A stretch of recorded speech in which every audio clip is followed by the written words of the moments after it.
bilang bukasyon asin misyon na pinagsasabi sa to mga katiwala na ang kada estudyante naman sana pinaghahagad sa tuya na makaukod manunungod sa pagtalubo sa kadunongan asin man mga katiwala hinahagad man sa satuya na sa paghanap or sa pagpatalubo kan sa tong kadunongan iyo man po mga tugang iyo ang paghararoman kan sa tuyang pagtubod. Ano po? Ang kadunongan asin pagtubod ba kung may separado mga katiwala. Totoo kadakol kita po na mga manlain-lain na dapat maukunan sa eskwelahan, alagad magayunon man na padago sa pagyarumdom sa mga estudyante. Na ang gabos na ini, mga tugang, minagikan sa pinanggikanan nin kadunongan. Ang burabod nin kadunongan, iyon sa tuyang kagurangnan. Ang mga teachers, parents, asin ang mga estudyante, partners sa pagbilog bako sa nakan kadunongan alagad man mga tugang sa paghanap or pagpatalubo kan mga kaugalian. Magayunon ini na ang eskwelahan maging lugar tangani na hubugon ang kaugalian mga katiwala. Kaya ang mga maestra dakulaon na bagay, dakulaon na sabihin niya to pilar kana karakter ning sarong aki dahil siya mga tugang an purpriming naiiling the visual aid. Iyo baga po ang the living visual aid ang mga teachers.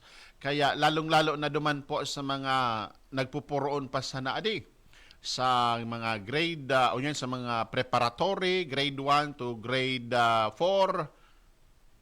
intermediate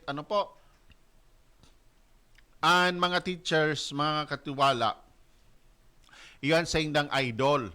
Hilingon nindo po, kan ako nagtutukdo pa, nakatukdo man ako sa elementary kang panahon.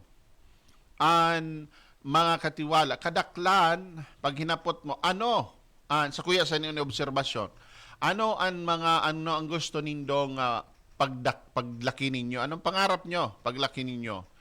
Ang kadaklan dyan mga tugang, gusto kong maging teacher. Gusto kong maging guro. May tigiling siya. Yan ang nailing idol niya sa iyang teacher. Yan ang sa iyang pinag-iidolo. Siring man, mga katiwala, yung padagos na nagiging pinanggigikanan nin kadunongan. Father Marlon Bron, palan po, huniman niya on nyaon siya maglilingkod bilang parochial vicar sa Immaculate Conception Parish, City of Dasmariñas. Yan, dumango na si Father Marlon.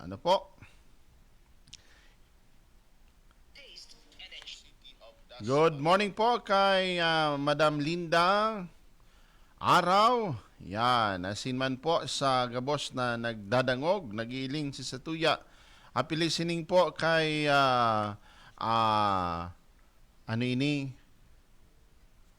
ay na ito. Happy listening giraray kay Denya Danadangog sa pagbati ko kay Ate Cho. Nagdadangog sa Satuya. Padagos kitang pinapagirumdom na ang Diyos iyo ang satuyang enot na maestro, teacher. Sa kagurangnan kay Jesus, mga tugang mailing niyato ang perpektong modelo nin pagiging maestro. Yan ang sa iya mga tugang na pagkamaherakon, ang katotoo, pagpahayag nin totoo, sinsiring man ang mga katukduan ni Jesus, sa paggibo kay ni mga tugang, mga manlain-lain na paagi, tangani na masabutan kan katawuhan. Sa paagi po mga tugang kan mga parabola, sa paagi mga tugang kan mga manlain-lain na personal experiences. Mga actions na sayang pinagigibo. Sinurog ng gayo ang pagkamuot. Iyon ang mahiling niya to kay Jesus bilang modelo, bilang sarong maestro. Iyo man lugod ini ang maging modelo kan sa tuyang mga maestro asin maestra sa padagos sindang pagpahayag mga katiwala kan katotoohan, paghubog nin kadunungan. Ano po? Ang oras alas 10:51 na. Ah, asin man padagos kita kan sa tuyang pag-orestorya. Ano po? Ano ang mga praktikal na paagi tanganing madaraan Diyos sa bagong school year? Ano po? Number 1, ano? Start and end the day with prayer. Ano? Magayunon mga katiwala. Mas magayon talaga na magklase sa Catholic school. Ade, kan sarong aldaw dyan sa St. Raphael Academy, pagpuon talaga po, may morning prayer sinda, may 3 o'clock habit, may rosary. Yan po ang talaga so disiplina asin so kultura sa pagpamibi mga tugang na i-imbibe sa mga estudyante. Ade? Siring man mga katiwala sa tuyang mga estudyante sa pagpuon baga po ano na kay to so tigpapangadji sa eskwelahan lingaw ko na rami ito make so tigpapangadji baga turo mo tanang kan mga in our work and study. Help us as we go out. As we go about in our work and study. Help us to become good children. You want us to be good. Itang tigo pangadji. Ading, kan mga elementary. Yan. So yan ang mga magayunon po na gawi. Ang Diyos darahon sa satuyang eskwelahan. Po nan ang pagklase sa pagpangadji. Asin man po sa pagtapos magpangadji. Ang ibang mga teacher, mga katiwala, kada alas 3, uyan na nagtutunong sa pagpangadji kang 3 o'clock habit or the Divine Mercy 3 o'clock habit. Ano po? Magayunon man ini. Offer your work, exams, and achievements to God. Ano po? Yun ang magayunon man nagawi. Itao.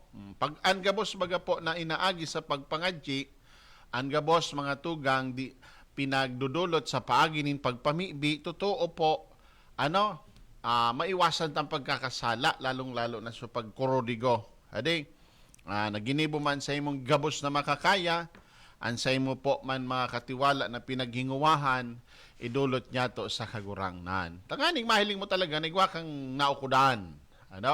Tamang para kudigo ka, day mo man matataram na ini talaga na ukudan mo.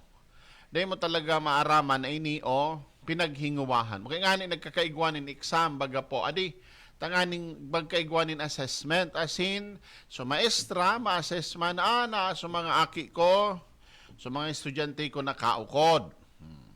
Or ikaman sa imong sadiri bilang estudyante, masasabi mo na ini pa sa mga areas na day ko paaram, day ko pa naukudan. Kaya, ano pang gigibuhon sa mga areas na day pa naukudan, tawanin additional na focus. Additional po na pag-iling asin pag-deal. So gabos sa ini pag inofferta, asin pinasalamatan ta sa mahal na Diyos, gabos ini mga tugang magiging gawi nin pagsakripisyo. Ade? Gawi po nin pamuraway man sa mahal na Diyos. Be kind and helpful. Your action are silent prayers. Magayonon ito. Ano po? Be kind and helpful. Ansay mo pong gawi, gawi nin pagpamibi. Ayan. So, bako sa nakita mga katiwala sa formal prayers. Ade, mas hingani baga po, sabi digdi sa tuya, ang sa tuyang small gesture is a small form of prayer. Ang sa tuyang pag-smile, paghiras mo sa imong mga kaklase, pag sabi mo ma'am po, sa ma'am, kay po asin opo, kay sir yuman, gawi po ininin pagpangadji. Paggibukan karahayan, paggibukan katanosan, ini po mga katiwala, gawi nin pagpamibi. Ade, pag-omaw sa mahal na Diyos. Keep a small Bible verse or prayer card in your notebook or bag. Gayunon man ini. Tangani po, so tataramo nin Diyos, maano ta po ma-imbibe. Aral daw baga po igo kitang pinagbabasa, natataramo nin Diyos sa eskwelahan na last kong pinagtukduan sa sarong private school, sa faculty room, mga katiwala, igo naman sa dit na bowl, na may mga laog na biblical passage. Pag kuha mo ka ito, mga katiwala, bubuksan mo, so iyan ang garo word of God na pinagsasabi sa imo. Ade, bubuksan mo ito, yan garo kada aldaw may garo kang nagiging guide sa imo po na pagtrabaho. Mari kani gibuhon man digdi sa Veritas. Ade, totoo igwanin mga formation. Pero mas magayon ito na kada aldaw may bubunoton ka, tapos mailing mo so word of God na tigsasabi sa imo nin mahal na Diyos. Ano po? Yan. Anong mga challenges nin pagtubod sa aldaw or sa school year? Sabi digdi po, peer pressure. Ano ning peer pressure na ini? Iyo po baga mga katiwala, so minsan dahil sa mga teenagers, arugaan, grabe ang pressure kang mga peers. Sa luwas, panluwas na ano po, yan. Panluwas na appearance, ano school stress, yan. So mga manlain-lain na mga teachers, digital distraction.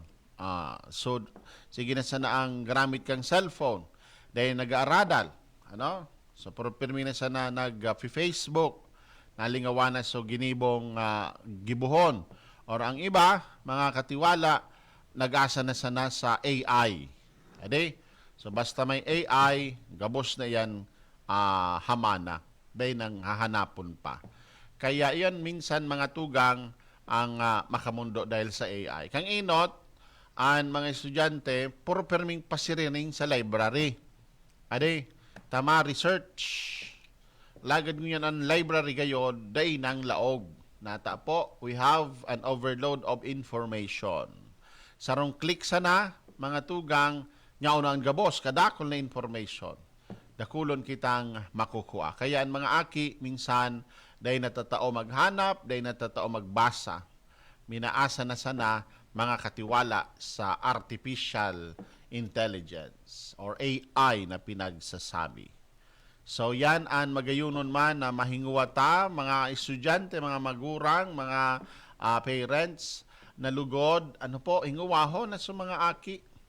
Padagos na magklase, bako sana makaukod, maninbagong kaaraman, alagad magklase para mas lalong maging marhay, maging mga marhay na Kristiyanong Pilipino. Mga tugang, inabot na kita nin oras nin pamamaaram. Salamat po sa Indogabos, mga katiwala, sa pakisumaro sa tuyang pag-oristorya ngunya na aldaw. Sa ngaran po kan sa tuyang mga nakaibahan sa tuyang programa, salamat po sa Indogabos, asin bindisyonan kita nin mahal na Diyos. O nalingwan ko pala ni greet happy birthday kay Father Jose Father June Chabinia. Asin man ang sa tuyang katiwala member si Madam Nora Bandagos. Happy birthday po. Ngunya na 19. Happy birthday sa Indogabos na mga nagseselebrar kan sa indang kaaldawan. Salamat po mga katiwala. Hanggang sa muli, Father Francis po, digdi sa tong programa Simbahan Asin Komunidad.